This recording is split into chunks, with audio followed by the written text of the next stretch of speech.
Hi everyone, it's great to see you. I'm Lorna and we're reading Claude in the Country by Alex T. Smith, and this is part 5.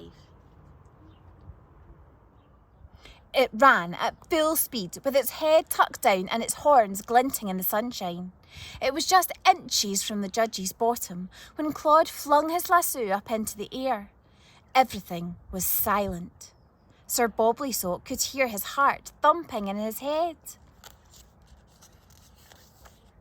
Claude took a sharp intake of breath, and then, when the moment was just right, he flicked his paw and the lasso tightened around one of the bull's horns. He had captured it. Claude then pulled and pulled with all his might, and eventually the bull came to a stop.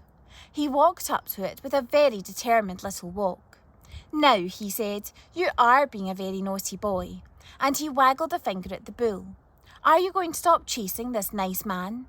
The bull nodded. "Good," said Claude, and he reached under his berry and found a cupcake he'd stashed there for emergencies. He gave it to the bull, who nibbled away at it politely. The crowd that had gathered roared with applause, and the judge shook Claude's paw and said, "Thank you." He didn't seem that snooty anymore. Mrs. Cowpat came running over to Claude, with Sir Bobleysock hopping behind her. "What a brave dog you are," she said breathlessly. "I don't suppose you'd like to come and be a farmer here on my farm, would you? You'd be super." Claude thought about it for a minute.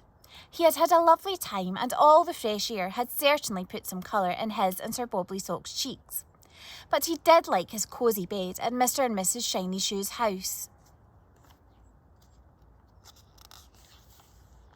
He looked at Sir Bobleysock and could see that all that bull business had been a bit too much for him. He looked like he needed one of his long lie-downs in a darkened room.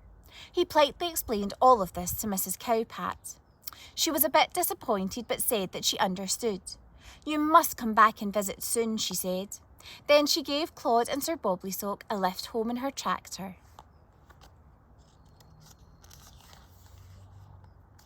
When Mr. and Mrs. Shiny Shoes came home a bit later, Claude and Sir Bobleysock were tucked up in bed. "Good gracious," said Mrs. Shiny Shoes, wafting her hand about. "There's a frightful whiff in here. Do you think it's Claude?" Mr. Shiny Shoes laughed. "I don't know," he said. "Let's ask him when he wakes up. We can also ask him where on earth this lasso has come from." In his bed, Claude smiled a little smile.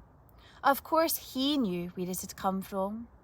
And we do too, don't we?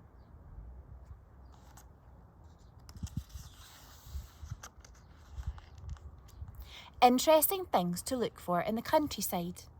Cowpats, beautiful pigs, grumpy bulls, beware, wobbly-bottomed chickens.